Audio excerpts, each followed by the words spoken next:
టైంలో God's plan అనేది ఒకటి ఉంటుంది, అవునా? తెలుసా మీకు? మనం ఎప్పుడు నిత్యం దేవుణ్ణి స్మరణ చేసుకుంటే దేవుడు ప్రత్యక్షమవుతాడు, అవునా? మీకైతే ఎవరికైనా కాలేడా? అచ్చా, మీరు అనుకుంటారు ఏమనుకుంటారు అంటే, అచ్చా ఇప్పుడు శివుడు మా మెడలో పాము వేసుకొని అదేంటి త్రిశూలం పట్టుకొని అది వేసేసుకొని వస్తాడు అనుకుంటున్నా? లేదు. మీ దోస్తు రూపంలోనో, మీ బంధువు రూపంలోనో, మీ వదిన రూపంలోనో, మీ అక్క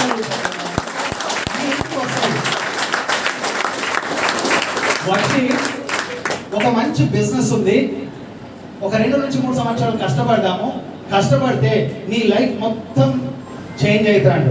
మనమేమో శివుని కోసమే డైరెక్ట్ చూస్తున్నాం, ఆల్రెడీ వచ్చేటి ఇంటికి కూర్చున్నాడు, కానీ మనకు అర్థమైతలే. మన మైండ్లో ఈ దయ్యాలు ఉంటాయి, రాక్షసులు ఉంటారు, తెలుసా మీకు? వస్తుంది కదా, చూస్తున్నాం కదా సీరియల్లలో. అట్లాంటి రాక్షసులు పెట్టిన మైండ్ థాట్స్, నెగిటివ్ థాట్స్ వస్తూ ఉన్నారు, అవునా కదా లోపల. అవన్నీ దేవుని గుర్తుపట్టని చేస్తాయా? గుర్తుపట్టని. అది దరిద్రం అంటారు దాన్ని. దరిద్ర దేవత తాండవం చేస్తారట నెత్తి మీద ఎప్పుడు. సో అట్లుంటే ఇవన్నీ అర్థం కావు. అర్థమైతే కావు. నెలకి 1,00,000, 2 లక్షలు, 3 లక్షలు వాళ్ళు వచ్చి ఇక్కడ లైన్ కట్టి వాళ్ళ స్టోరీస్ చెప్తుంటే మన మైండ్ ఏం ఆలోచిస్తే ఇవన్నీ ఇట్లా అని నెగిటివ్ ఆలోచిస్తుంది, అవునా కదా? ఒక రోజున ఒక వ్యక్తి వచ్చి నాకు ఈ బిజినెస్ గురించి ఇట్లనే చెప్తే నేనేమన్నా తెలుసా, ఆయన 1 అవర్ పాపం మంచిగా బిజినెస్ గురించి చెప్తే నేను ఉల్టా 1 అవర్ గట్టిగా క్లాస్ వీకినా.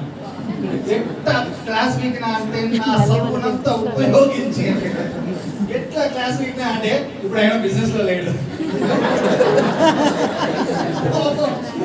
పెట్టినప్పుడు నేనే ఇప్పటికీ. సో పంపించేసిన, కానీ ఆయన పోయేటప్పుడు చేసిన ఒక మంచి పని ఏంటంటే నా ఆధార్ కార్డు ఎత్తుకుపోయాడు. ఎత్తుకుపోయి ఐడి క్రియేట్ చేసిండు. ఐడి క్రియేట్ చేసి నా ప్రోడక్ట్ ఆయనే కొనుక్కున్నాడు.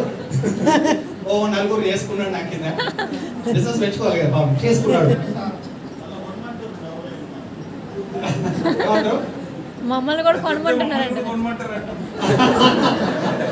ఓకే ఓకే, లేదు సార్ అందరు మంచి వాళ్ళు ఉన్నారు, నాకండి ఇక్కడ తెలియదు, రైట్? సో నేను అంత బాగా చదువుకున్న వాళ్ళం కదా సార్, మేము గట్లనే ఉంటాం, రైట్? మిగతా చాలా మంది తక్కువ చదువుకుని మంచి వాళ్ళు ఉంటున్నారు, తక్కువ చదువుకున్న వాళ్ళు మంచిగా ఉంటున్నారు, అవునా కదా? ఈ బ్లాక్ సాయిల్ ఇట్లా మనం పోస్తే త్రమకలు కరిగిపోతుంది కదా. మా ఊర్లలో చెప్తే ఎవరు కూడా ఎందుకు కరిగిందని అడగలేదు. ఇయ్యండి సార్ అని అన్నారు.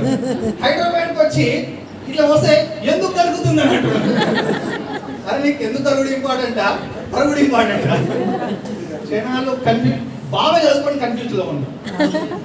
అర్థమైందండి? బాగా చదువుకొని కన్ఫ్యూజన్ లో ఉన్నారు. దిల్ సాఫ్ ఉన్న బిజినెస్ లో సూపర్ సక్సెస్ అవుతున్నారు.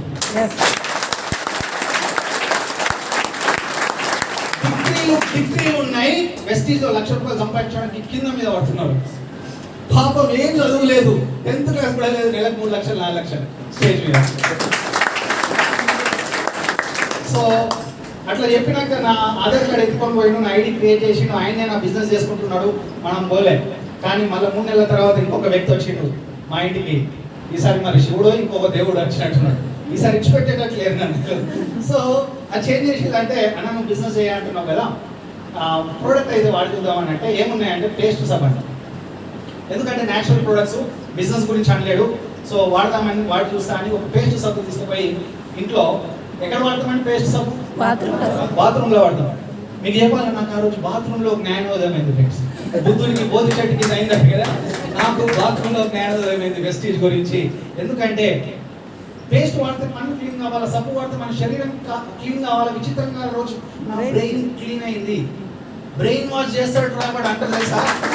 నా ప్రోడక్ట్స్ చేసిన brain wash, positive brain wash. నా మైండ్లో నెగిటివ్ రాక్షసులు ఎవరైతే ఉన్నారో వాళ్ళందరినీ క్లీన్ చేసి పెట్టినాయి మన ప్రోడక్ట్స్. ఇప్పుడు చెప్పండి, మన పేస్ట్ కాస్ట్లీయా? నెలకు 2 లక్షలు సంపాదించి పెట్టిస్తున్నాయి, రైట్? కాస్ట్లీ కాదు, దయచేసి ఆలోచించకండి అట్లా. సో ఒక పేస్ట్ సబ్బు నా జీవితాన్ని మార్చినాయి ఫ్రెండ్స్. నేను చెప్పిన స్నానం చేసినాక నేను చేసిన ఫస్ట్ పని తెలుసా, ఉరికిన వాళ్ళ ఇంటికి. నాకు 1 అవర్ చెప్పిండు కదా, ఆయన అప్పటికి దాదాపు ఇడిచిపెట్టే స్టేజ్లో ఉన్నాడు. ఆ బుక్లు అడిగినా నేను, ఎందుకంటే రీసెర్చ్ క్యాండిడేట్లు ఉన్నాయా.